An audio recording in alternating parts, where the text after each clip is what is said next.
네, 오늘 말씀의 제목은 기도가 생활화되게 하라라는 말씀의 제목으로 우리가 좀 말씀을 나눌 텐데요. 오늘 느헤미야서 2장 1절로 10절 말씀을 제가 한 절 읽고 여러분들이 한 절 교도하겠습니다. 페르시아 왕 아닥사스다 20년 니설월의 어느 날 왕께 술을 따르는 일을 하는 나는 그날도 술을 따라 바치게 되었다. 그런데 그때 왕은 내 얼굴이 평소와는 다른 슬픈 기색이 잔뜩 서린 것을 보고는 나에게 물었다. 그대 안색이 왜 그리 좋지 않소? 아픈 것 같지는 않은데 분명 마음속에 무슨 큰 걱정이 있는 것 같소. 왕의 말에 나는 몹시 두려웠지만 왕에게 이렇게 대답하였다. 왕이시여 만수무강하소서. 우리 조상들이 묻혀있는 성읍이 황폐하게 되었고 또한 성문들이 불에 타 없어졌으니 어찌 제 얼굴에 슬픈 기색이 없을 수 있겠습니까? 왕이 나에게 물었다. 그대가 원하는 것이 무엇이오? 바라는 것이 있으면 내게 말해보시오. 그래서 나는 하늘의 하나님께 기도를 드린 다음 왕께 대답하였다. 왕이시여 왕께서 제 소원을 기쁘게 들어줄 수 있으시면 저를 제 고국 땅 유다로 돌아가게 해주십시오. 제 조상들이 묻혀있는 성읍을 재건하도록 허락해 주소서. 그때 왕후도 왕 곁에 나란히 앉아 있었는데 왕이 나에게 물었다. 그렇다면 거기까지 얼마나 걸리겠소? 언제쯤이면 그대가 다시 이곳으로 돌아올 수 있겠소? 왕이 나를 기꺼이 보내주실 것 같아서 나는 왕께 소요될 기간을 말씀드렸다. 그러고 나서 나는 다시 왕께 말씀드렸다. 왕이시여 왕께서 좋게 여기신다면 제가 유다까지 무사히 갈 수 있도록 유프라테스 강 서쪽 지방의 총독들에게 보내는 왕의 친서를 제게 써주소서. 또 왕의 숲을 관리하는 아삽에게도 친서를 한 장 써주셔서 그로 하여금 제게 목재를 제공하게 하셔서 제가 그 목재로 성전 곁에 있는 요새의 대문을 짜고 성벽도 쌓고 또한 제가 살 집도 지을 수 있게 해주소서. 이 같은 나의 요청을 왕은 기꺼이 다 허락해 주었다. 그것은 내 하나님께서 내게 은혜의 손길을 펴서 나를 돌보아주셨기 때문이다. 이 외에도 왕은 또 군대 지휘관들과 기마병을 내게 따로 보내주었다. 나는 유프라테스 강 서쪽 지방에 이르러 그곳의 총독들에게 왕의 친서를 전했다.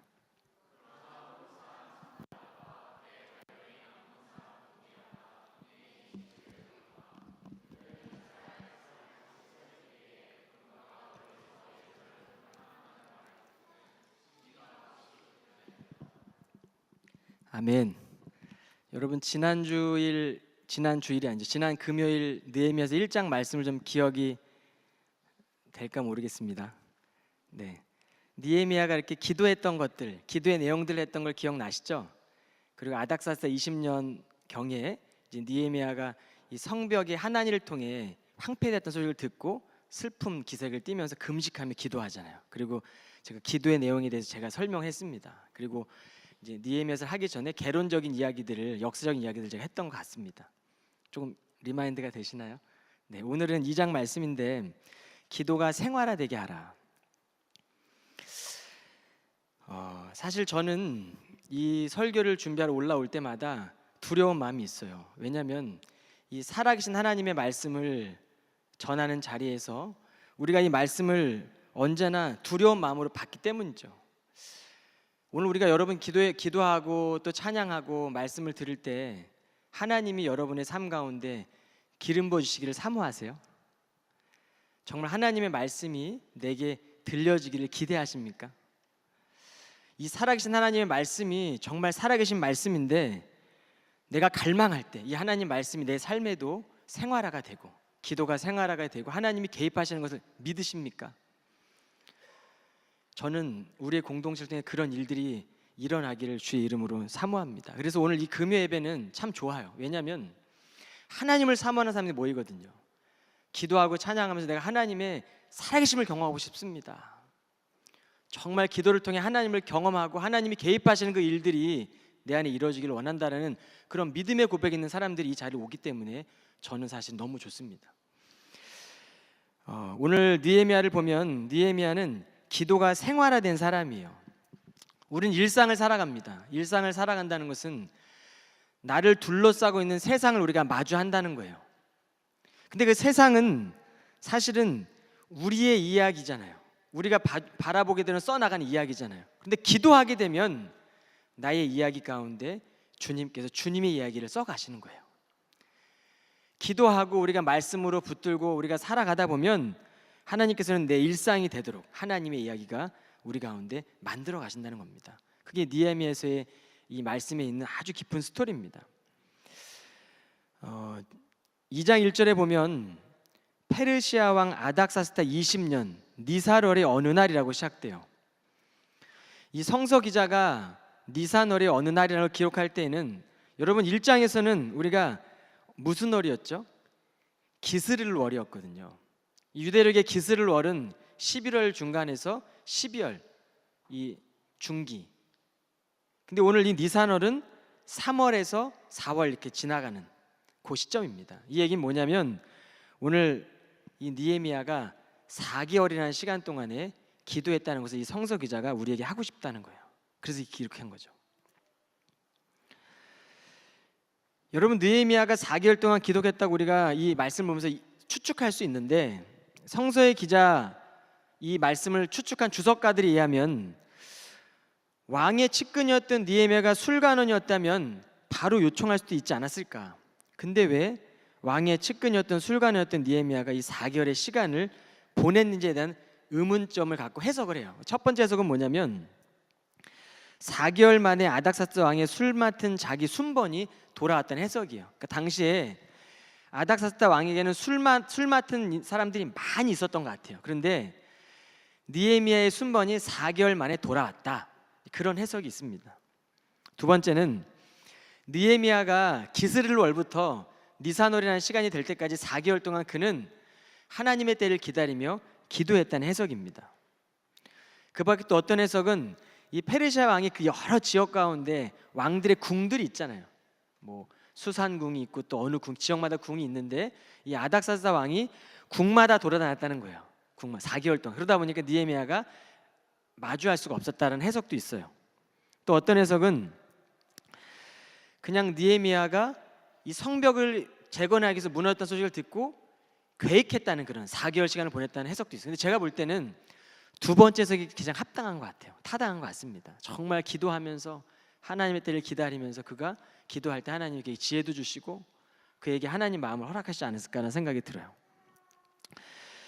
여러분 성벽 재건을 놓고 기도할 때 하나님이 기도 가운데 아마 실제적인 그가 갖고 있는 꿈과 비전을 허락하도록 지혜를 주셨을 겁니다. 우리가 기도하다 보면 기도하는 사람들은 어떠한 내가 비전을 가지고 기도하면 하나님이 기도 가운데 생각나게 하시잖아요. 목사인 제가 설교 말씀을 주면서 기도하다 보면 말씀을 준비하면서 하나님이 허락하시는 지혜가 있거든요. 하나님이 주시는 음성이 있거든요. 말씀을 묵상할 때 하나님이 허락하시는 하나님의 뜻이 보일 때가 있어요. 그럼 우리는 그걸 붙들면 되는 겁니다.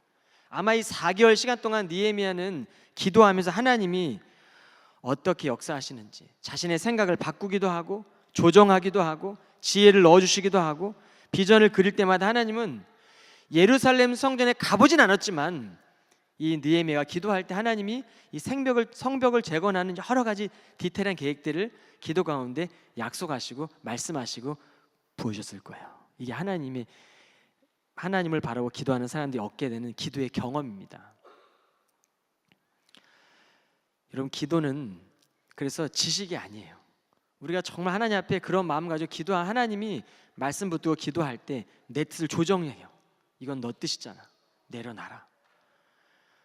가기 싫어도 가라 라고 말씀할 때가 있고 이게 바로 하나님의 방법이고 기도할 때 우리가 느껴지는 겁니다. 근데 유한한 인간은 하나님의 이 뜻과 시간과 방법이 어떻게 이루어질지 사실 잘 몰라요. 느헤미야도 몰랐을 겁니다. 그런데 하나님의 시각에서 보면 우리는 모르지만 하나님의 시각에서 보면 이 4개월이 지난 후에 아닥사스다 왕 앞에서 슬픈 기색을 띄었을 때 왕이 왜 슬픈 기색을 띄냐고 물었을 때 이건 하나님의 계획이었고 그 시간이었던 거예요. 느헤미야는 비록 몰랐지만 열심히 기다리고 인내하고 기도했는데 하나님이 보실 때는 하나님의 시간과 타이밍이 적절한 때에 응답하셨다는 겁니다. 그래서 오늘 말씀에 보면 니산월 어느 날 왕 앞에서 술 시둥을 듣는 느헤미야가 왕 앞에 서게 돼요. 근데 왕이 그의 얼굴에 슬픈 기색이 있는 것을 봅니다. 그리고 왕이 묻습니다. 느헤미야야, 너가 왜 그렇게 안색이 좋지 않느냐고 물어요. 그게 1절 2절 말씀입니다. 2절 보십시오.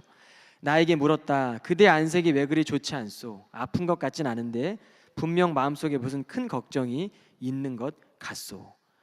근데 이 말을 듣고 느헤미야가 왕의 말에 몹시 두려워해요. 왜 그랬을까요? 여러분, 느헤미야가 두려워했던 이유가 있습니다. 당시 이 왕 앞에서 신하들은 슬픈 기색을 띄우면 안 됐어요. 근데 슬픈 기색을 띈 걸 본인도 몰랐겠죠. 황폐한 성읍을 생각하며 기도하다 보니까 자기도 모르게 슬퍼하는 얼굴빛이 띄었는데 왕이 그걸 캐치한 겁니다. 그리고 묻는 거예요. 그러니까 두려운 겁니다, 느헤미야가. 여러분, 사람의 얼굴은 그 사람의 마음이에요. 그래서 여러분 얼굴을 보면 지금 어떤 생각하고 있고 어떤 마음을 갖는지를 알 수가 있는 겁니다. 여러분, 하나님 앞에 기쁨으로 나아갔어요. 그럼 하나님이 기쁨을 불어넣어 주실 겁니다. 여러분, 하나님을 예배하는 자, 하나님을 찬양하는 게 우리에게 힘이잖아요. 하나님을 기뻐하는 게 우리에게 힘이라는 겁니다. 그러니까 하나님을 기뻐하세요. 때로는 우리가 기다리는 시간, 때로는 우리가 인내하는 시간, 우리가 알 수 없어요. 제자들도 묻잖아요. 예수님, 도대체 언제 이스라엘 회복됩니까? 라고 물을 때 예수님이 때와 시기는 아버지께서 자기의 권한에 두셨다. 너희가 알 바가 아니다. 오직 성령이 너에게 임하시면 너희가 권능을 받고 예루살렘과 온 유다 사마리아와 땅끝까지 이르러 내 증인이 되리라. 그러니까 우리는 때와 기한은 몰라요. 언제 회복될지 모릅니다. 그러나 기도하다 보면 하나님 회복하시는 거예요. 슬픈 일을 만나고 어려운 일을 만나도 기도하다 보면 하나님이 이루어 가신다고요. 이게 기도의 능력입니다. 근데 이 왕에게 이 말할 기회를 얻은 거죠. 왕이 느헤미야 안색을 보고 물었을 때는 이제는 하나님이 그에게 기회를 주신 거예요. 그리고 이제는 느헤미야가 4개월 동안 기도했던 것에 대한 하나님의 구체적인 응답이 온 거예요. 근데 오늘 느헤미야가 왕에게 대답하는 것을 보면 아주 지혜로운 말을 합니다. 왕이시여, 예루살렘 성이 지금 황폐해져 있습니다라고 만약에 말을 한다면 20년 전에 아닥사스다 왕이 그 사마리아 사람들이 모함하고 상소해서 결국에는 이 성전 재건을 멈추게 한 왕이 바로 아닥사스다 왕이잖아요. 그런데 만약에 느헤미야가 왕이시여, 지금 내 고향 땅에 있는 예루살렘 성이 지금 황폐해져 있습니다. 성전을 재건해야 된다 이렇게 얘기하면 20년 전에 내가 중단했던 거에 대한 불만이 있는 거, 이런 여러 가지 생각이 들 수 있잖아요, 왕 앞에서. 근데 어떻게 얘기하냐면 3절에 보면 왕에게 이렇게 대답하였다. 왕이시여, 만수 무강하소서. 우리 조상들이 묻혀있는 성읍이 황폐하게 되었고. 이게 왜 그러냐면 페르시아의 이 문화에 보면 왕들이 이 조상의 묘소를 굉장히 중요하게 여기는 간습이 있었어요. 근데 아마 이 4개월 동안 기도할 때 느헤미야에게 하나님의 지혜를 주셨던 것 같습니다. 그래서 오늘 이 느헤미야에게 페르시아의 간습을 통해서 왕에게 이야기할 때 그는 주님이 허락하신 지혜를 통해서 왕이시여, 우리 조상들이 묻혀있는 성읍이 황폐하게 되었습니다 라고 먼저 말을 하는 겁니다. 이때 왕이 느헤미야의 이 말에 공감을 해요. 공감을 불러일으켰습니다. 그리고 왕은 느헤미야의 심정을 이해하고 계속적으로 그 왕이 느헤미야의 말을 듣습니다. 여러분, 하나님은요 왕의 마음도 움직이시는 분이에요. 여러분, 하나님께서 왕들의 이 기도를 바꾸시는 기도들이 많이 있습니다. 성경에 보면 다니엘서에 보면 다니엘이 기도할 때 하나님이 이방 나라에 있던 다리오 왕의 마음을 바꾸십니다. 다니엘서 6장 26절에 보면 그래서 이방 나라 왕이 어떻게 고백하냐면 다니엘과 세 친구들이 사자굴에 들어갔는데 사자굴에 들어갔음에도 불구하고 얘네들이 살았어요.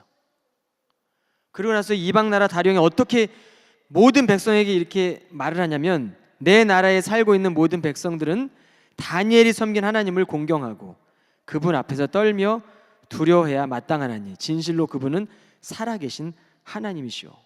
영원토록 변치 않으시는 분이로서 그분의 나라는 결코 망하지 않을 것이오. 그분의 권세는 대대로 무궁할 것이다 라고 말씀하는 거예요. 이게 세상 나라 임금 입술로부터 선포되어진 기록입니다. 그러니까 오늘 하나님은 이 왕의 마음을 움직이신 거예요. 여러분, 모세가 이스라엘 백성들을 출애굽시킬 때 하나님이 바로의 마음을 강팍하게 만지십니다. 그리고 모세에게 설명을 해요. 여러 가지 재앙을 통해 내가 내 백성 이스라엘에게 나의 주권을 드러낼 것이다. 그리고 애굽의 왕이 바로의 왕을 강팍하게 합니다. 여러분, 하나님은 하나님의 주권 안에서 우리는 모든 일들이 일어나고 있는 사실을 우리가 믿음으로 바라봐야 될 줄로 믿습니다. 우리가 만나는 것, 기도하고 만나는 것, 하나님의 뜻이 있죠. 때로는 우리가 기도하고 헤어짐에도 하나님의 뜻이 있는 거예요.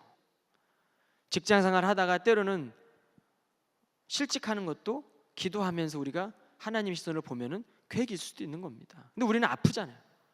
불안하고 고통스럽고. 하나님의 시각으로 보면, 하나님의 시선에서 보면 우리의 생각과 다른 일들이 많이 일어나는 것도 우리가 볼 수 있다는 사실입니다. 여러분, 하나님의 나라는 그 나라를 우리가 소망할 때 우리 마음이 임해요. 제가 지금도 잊혀지지 않습니다. 2011년도에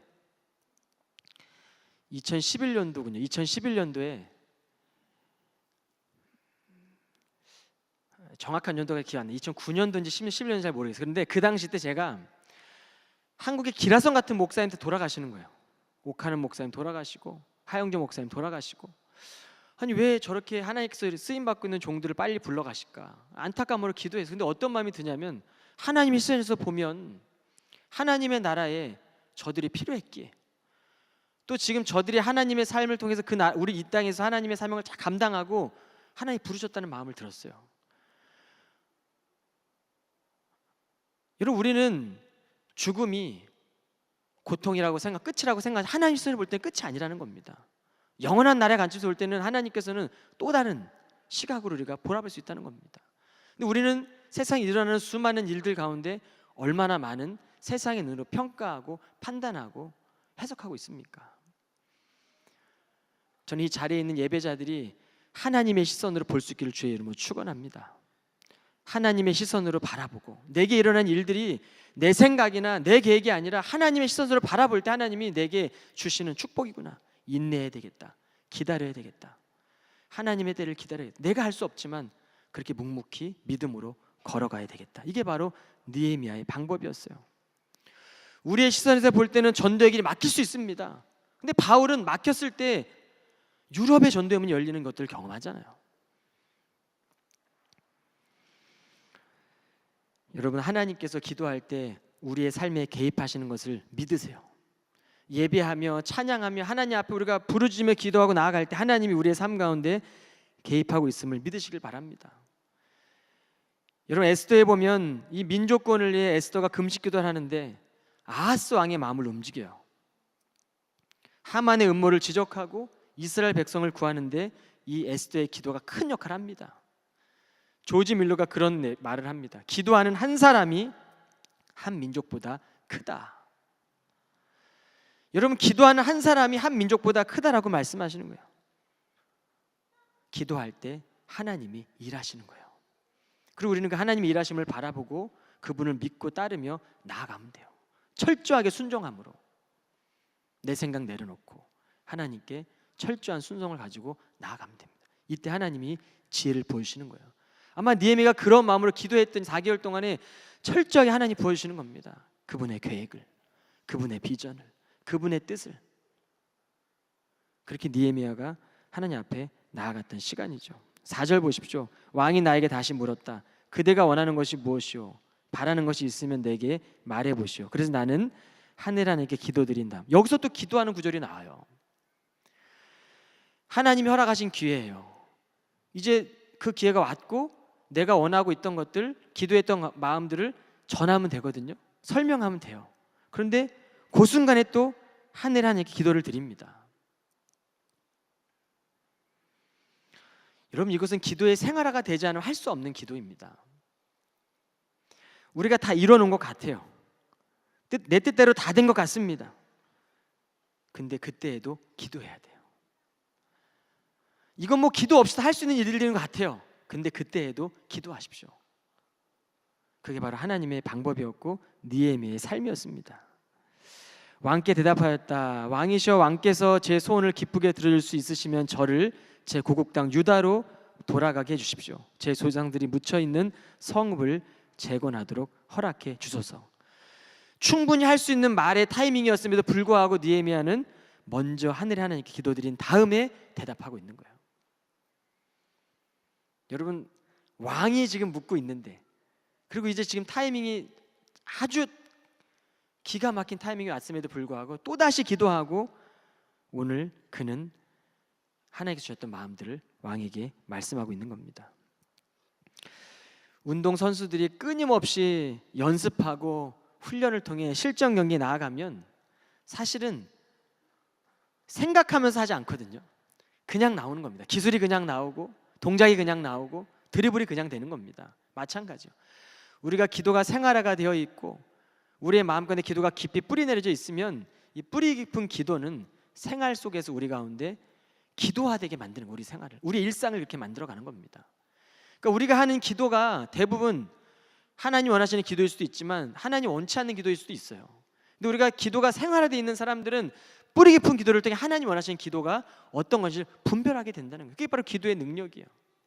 그리고 기도할 때 하나님이 조정해 주시고 기도할 때 하나님의 뜻을 깨닫게 하시고 이런 일들이 기도 가운데 일어난다는 겁니다. 평소에 하나님을 경외하던 사람이어서 우리는 알 수 있는 겁니다. 여러분, 어떠한 일을 결정하기 전에 중요한 계획을 앞두고 기도하십시오. 큰 시험을 치르기 전에 기도하십시오. 다급한 상황에서 기도가 저절로 나올 수 있도록 여러분 기도하십시오. 건들면 기도가 나오게 하십시오. 우리가 건들면 엄마라는 말이 많이 나오잖아요. 그죠? 보통 그렇잖아요. 건들면 엄마라고 나오잖아요. 근데 어떤 사람은 아빠라고 하는 사람도 있더라고요. 제가 그 사람은 아빠가 가까운 거예요. 그 사람하고 어릴 때부터. 여러분은 건들면 주님의 이름이 나와야 돼요. 그게 기도의 생활화가 된 사람입니다. 건들면 주님의 이름이 나와야 돼요. 이 일을 하고 저 일을 하고 내가 섬기는 일을 할 때에도 누가 물어보면 이거 주님이 하셨다고 얘기하는 겁니다. 이게 주님의 사람인 거죠. 이게 바로 기도가 생활화된 사람인 겁니다. 느헤미야는 기도로 철저히 준비했습니다. 5절부터 9절에 보면 7절에 보면 자신이 예루살렘까지 무사히 갈 수 있도록 서쪽에 있는 총독들에게 편지를 써달라고 왕에게 요청을 해요. 왕이 묻자마자 지금 줄줄줄줄 얘기하고 있는 겁니다. 그러니까 이 느헤미야가 기도할 때 이걸 다 지금 하나님 주셨던 거예요. 지혜로 비전들을 가보지도 않았는데 가는 길, 이 1600km의 길들을 이미 기도 가운데 막 다 비전화 시킨 겁니다. 그랬더니 왕이 물었을 때 기도 딱 하고 난 뒤에 화살 기도잖아요. 짧은 기도잖아요. 그러고 난 뒤에 줄줄줄 얘기하는 거예요. 왕이요, 내가 1600km를 가기 전에 서쪽에 있는 총독들에게 내리는 편지를 써주십시오. 인근의 지역에 있는 통치자들에게 견작일 수 있으니 써달라고 요청하는 거예요. 그리고 8절에 보면은 성벽을 재건하려면 많은 양의 목재가 필요합니다. 경제적 후원을 요청하고 있어요. 여러분, 이게 바로 기도하는 사람들이 하게 되는 이 비전입니다. 8절에 보면 이 일들을 진행하면서 이렇게 고백해요. 내 하나님께서 내게 은혜의 손길을 펴서 나를 돌보아 주셨기 때문이다. 여러분, 목재를 제공해 달라고 요청을 하고 난 뒤에 성벽도 쌓고 대문도 짜고 제가 살 집도 지을 수 있도록 해달라고 이렇게 얘기하는 겁니다. 그리고 난 뒤에 이같이 나의 요청을 왕께서 다 허락해 주었다. 그런데 이 고백이 놀라워요. 이 기도의 사람의 고백입니다. 하나님께서 내게 은혜의 손길을 펴서 나를 돌봐주셨기 때문이다. 그러니까 기도의 사람은 다 이뤄도 그 다음에 이 모든 게 다 하나님의 은혜다. 하나님이 내 삶을 이렇게 인도하셨지. 하나님이 지금도 내 삶을 이렇게 인도하시지. 이게 은혜를 고백하는 사람들이에요. 기도하는 사람에 은혜를 주시는 겁니다.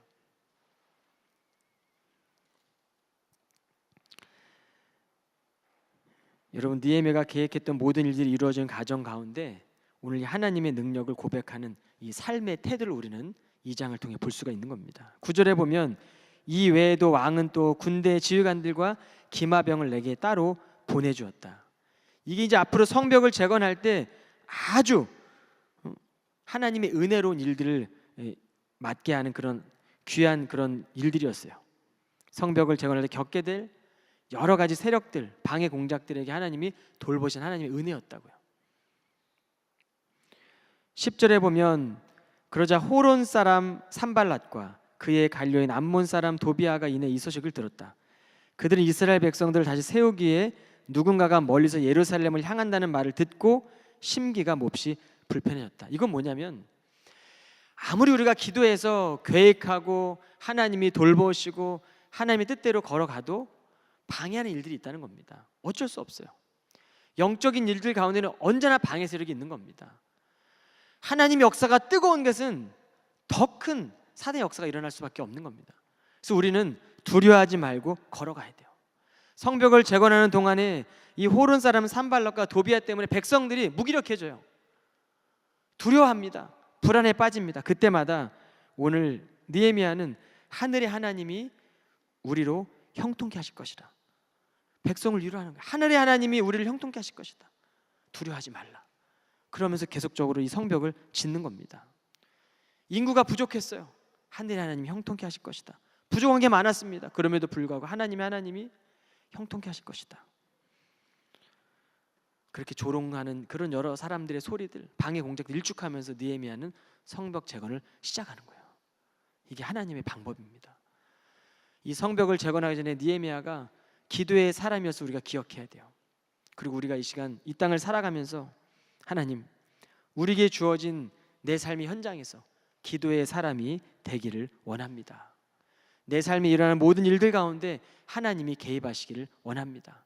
내 일상이 기도의 체질화가 되기 원하고 기도의 생활화가 되길 원한다라고 여러분 고백하시길 바랍니다. 아멘.